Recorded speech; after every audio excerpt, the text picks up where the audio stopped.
Time now for sports on 104.7 The Cave. Here's Ned Reynolds.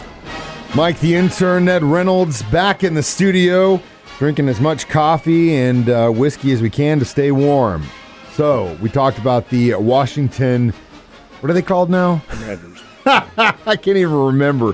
But anyway, there's so many dang new team names, it's going to be hard. I'm going to have to keep a list in the studio. Anyway, Snyder, not the most popular guy in the NFL, and when the government gets involved in some of your dealings, not a good sign. Anything else have developed since the government got involved? This has all the earmarks of a very long, protracted legal argument. Yeah, there have been. The Washington Commanders, under Daniel Snyder, have sent a 102-page rebuttal to the Federal Trade Commission.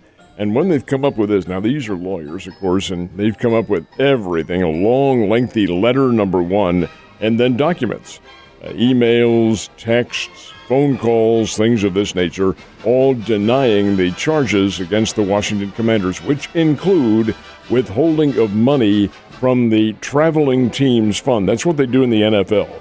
Home team gets a 60% cut of the gate, and the visitors get a 40%. That 40% goes into a fund, and it's divided up at the end of the season. Well, Washington's accused of not contributing to that fund and of also holding back money from season ticket holders on refunds. Well, these lawyers all deny that now in the 102-page missive sent to the Federal Trade Commission, so we'll see what happens. It looks like it's going to be a long case. You're right about Daniel Snyder. He's not the most popular owner. And a lot of what you read is from the media, which wants him out of there, and that is not the media's job. The media's job is to report, unless you have some columnist somewhere, and of course they're all over the place, who wants to take out a personal vendetta against the guy. With the fellow owners of the National Football League, no, he's probably not the most popular, but you really have to mess up big time to be drummed out of the NFL, and we'll have to wait and see what really eventually takes place. We will have to wait and see. So the NBA playoffs are in full effect now. We're through the play-in round, What happened in playoffs last night? Had 3 games last night. Philadelphia now has a 2-0 lead. These are the 76ers over the Toronto Raptors. Beat Toronto 112-97, holding off a pretty good Raptors rally down the stretch. Utah and Dallas, and that series is tied at a game apiece. I love this stat, too. Dallas wins last night 110-104, playing in Dallas. He's the Dallas Mavericks. They're missing their star player, Luka Doncic, who is one of the top scorers in the NBA, has a calf bruise, and he's been out of action. Despite that, Dallas hit 22 three-point shots last night. 22 trays means they were really, really on. Then Golden State, and Steph Curry is back in the lineup, knocked off the Denver Nuggets 126-106. So Golden State has a 2-0 lead. Competition continues tonight. It's exciting, and I know when you came in yesterday, you were kind of down in the dumps. You were like, God, Missouri State Bears, man, tough weekend for that team. I know they got a big test tonight, though, don't they? Yeah, this is a dreadful slump that they are in, and it's pitching and defense hasn't come through. They have a pretty good offensive team, but you have to be able to hold the other team, and they have not done so. The Bears, uncharacteristically, are 14-17 on the year. 14 wins, 17 losses. This is a non-conference game tonight, but it's a chance for them to turn things around and regain their mojo, so to speak. The Bears are in Columbia to play the Missouri Tigers tonight, first of 2 games. Mizzou comes down here next week. Well, the Bears are really scuffling. Missouri is 21-12 on the year and coming off 2 out of 3 from Kentucky over the weekend. Missouri's a Southeastern Conference team. Well, it would really, really behoove the Bears to play well tonight, get some of their injured players, and they do have a list of injuries that's really disturbing, get some of them back in action and maybe get set, because the playoffs, and this is the conference tournament, which decides who's in the NCAA, still a couple of weeks off and a chance to get well. And the Bears do need to get well. They definitely need to get well. Well, if you can think of something, send them over there for that fever, Ned. Do it as soon as you can. It's kind of hard to think about baseball when you got a freeze warning going on, but Cardinals and Royals are playing today. Oh, indeed, but the Cardinals are in paradise, Miami. Ned's paradise. They're playing the Miami Marlins. Miami, of course, is the Cardinals training camp partner at Jupiter. and they play them regularly during the spring training season, especially in these days of the pandemic. But the Cards play Miami tonight. This is a very interesting series for St. Louis, too. They're coming off a loss to the Milwaukee Brewers. The Cardinals, pretty good team. Miami, probably not a pretty good team, but they did have their way against Philadelphia here this past weekend.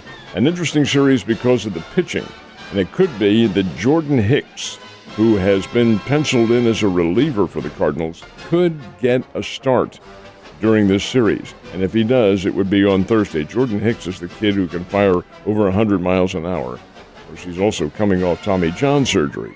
But Hicks is a youngster, did not play down here, went right from single A to triple A, and the Cardinals have a lot of backing for him to get into that rotation. So it could be that later on this week we'll see him, but in the meantime, the Cardinals and the Marlins play tonight in Miami. The Royals are home, and it promises to be pretty cold up in Kansas City. And the Minnesota Twins, they're used to be playing in the cold.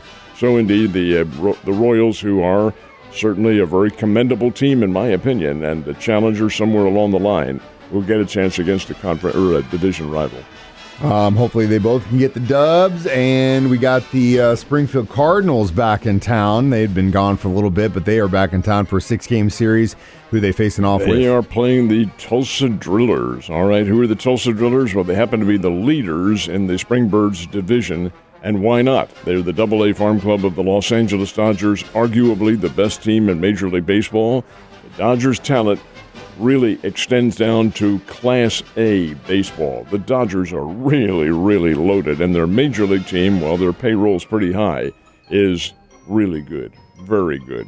And indeed, their AA team is also very good. We've seen a lot of the Dodgers stars currently playing down here in AA baseball. Anyway, it's the Cardinals, Springfield Cardinals, and the Tulsa Drillers tonight begin a 6-game series at Hammons Field. It will conclude on Sunday.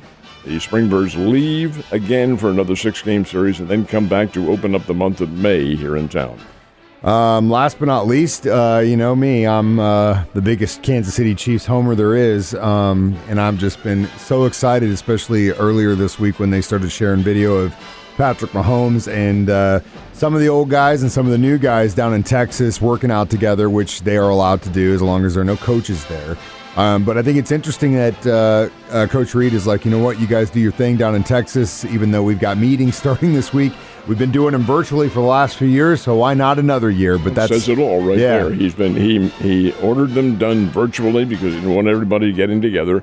So Mahomes says, well, we can do them virtually, but how about bringing my offensive weapons down here? So Patrick, who lives in Texas, said, come on down, guys. I assume he is footing the bill. He can afford to foot the bill for those guys. And they are going to work out in private for probably a couple of days. Then, of course, the spring drills will begin a little bit later on in the spring, obviously. But we'll see. Mahomes is dedicated. He wants to get back into the Super Bowl again. He's got a very good ethic about him. And I like the idea that the other players, the Juju Smith-Justers and the kid Valdez Scantling from the Green Bay Packers, like the idea that they're going down there and be a part of the team. Yeah, and it'll be nice to see them and what they can do this season. We got the draft coming up next week. Get psyched, Ned. Have a great day and stay warm, my man.